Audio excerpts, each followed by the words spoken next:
Today we speak about how can we integrate shamanism in our daily life, which is a question that sometimes people ask me, especially after attending courses or circles or trainings. Yes, but how can we take what we have just shared into our reality, in our middle world, we would say, in our daily life? There is a variety of things that actually can be done that are also very simple. For example, in the morning, if you are having any small practice that you are doing, in general, it can be yoga, meditation, or just simply sitting down 5 minutes with yourself and just looking inside and just checking in how you feel about your body.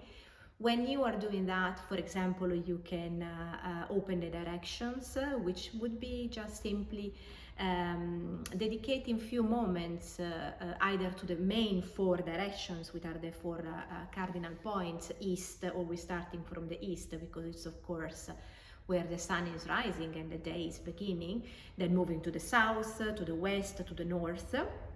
Then if you want, you can also add above, below and within, because the directions are 7. So you can simply just dedicate a few seconds to each direction and saying welcome to the east, or I open the direction to the east, so that you are opening a sacred space. So whatever happens throughout your day that you are doing becomes protected, becomes in a sort of bubbles and becomes sacred. So whatever you are doing is enriched by a sense of presence, of awareness, and by the fact that you are dedicating your gestures, your practical things during the day to the universe. You are dedicating them to nature, you are dedicating to whoever you believe, because there are many definitions of the definition of your beliefs that can be nature, universe, the mother, if we need to mention Sri Aurobindo, gods, spirits, presences, angels, whoever you would love to address, and just simply dedicating this opening of the space. The directions are something that, regardless of your beliefs, are there, so they are not a matter of discussion. So you are opening these points in your space for your day. And then what is important, that I actually was not doing till some time ago, because of course we forget, is closing the directions in the evenings. So when you are in your bed, you can also do that in one go. I close the direction of the east, of the south, of the west, of the north, so that you are entirely releasing everything, every effort, every tiredness, and you are closing your space for the darkness, for the night that is about to come.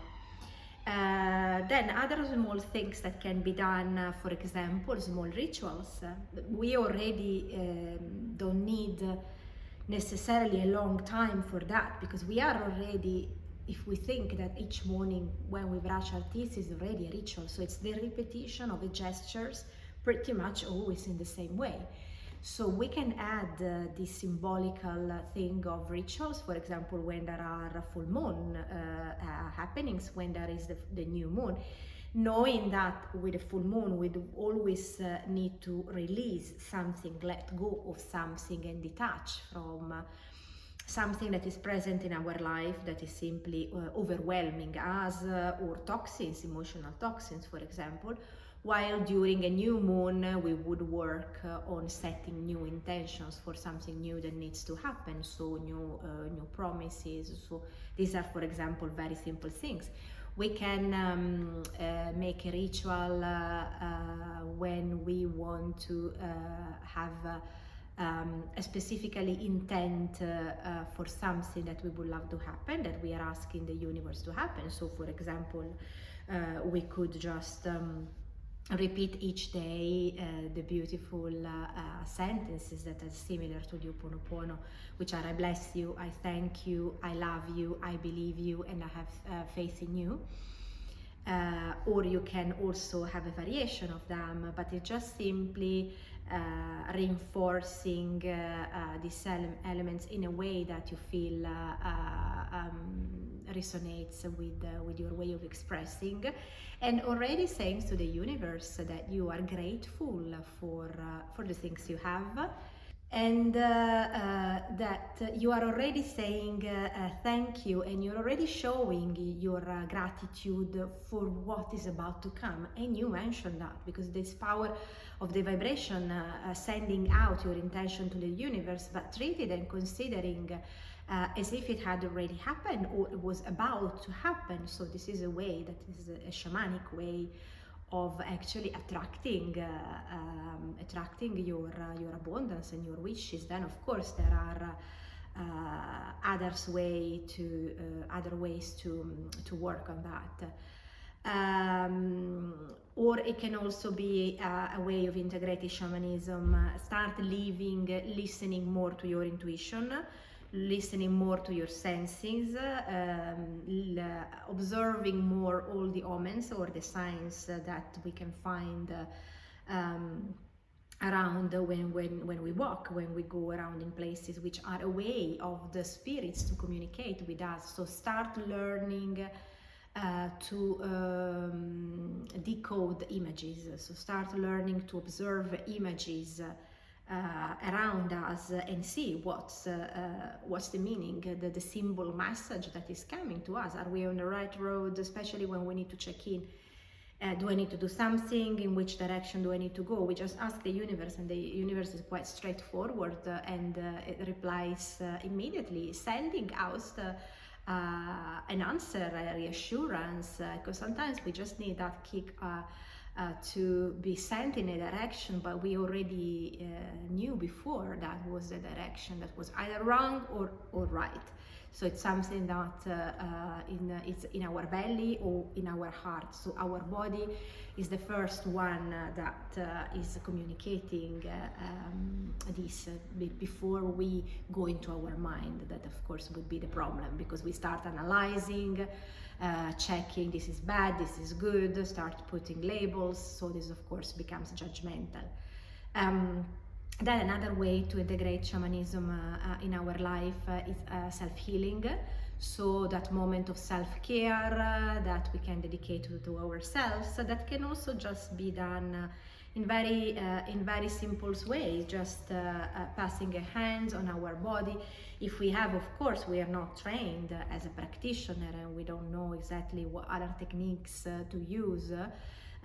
Just by the moment of passing a hand around our body and just flicking and removing, we are already imagining that we are getting off of all the surplus, the extra heaviness. Or sometimes it happens, for example, if you feel that there are presences, spirits, especially during the night, coming over to you, you can just detach your body from them and from these presences in a very simple way, without, as I said, going into the details of what, of course, a healer or a practitioner would do. But also as a part of self-healing, spending time in nature.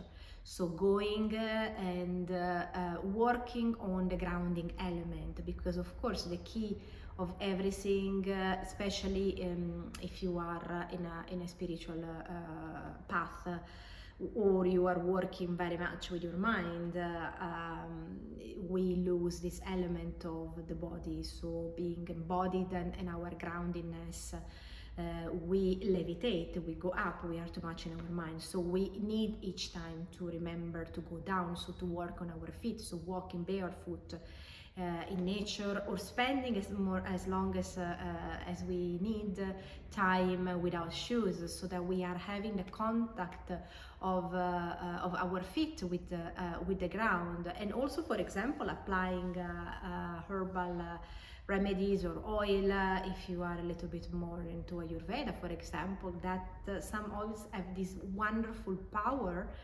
of grounding our body and just feel that we are releasing everything. So this and more things, of course, are part of just a basic self-care that we could do. And also remember to work on our breath and understanding that there is a variety of breath in our lives, and use the right ones when we need to calm down or to activate the inner energy. So there are, for example, in a video that I explained a few weeks ago, I explained 3 ways of breathing in a video about ecstasy. So the fire breath, circular breath, and breath of awareness. Then of course we also have the fragmented breath. These are ways that you can use to either activate your inner fire, or for those moments when instead you feel that you need just to calm down in general.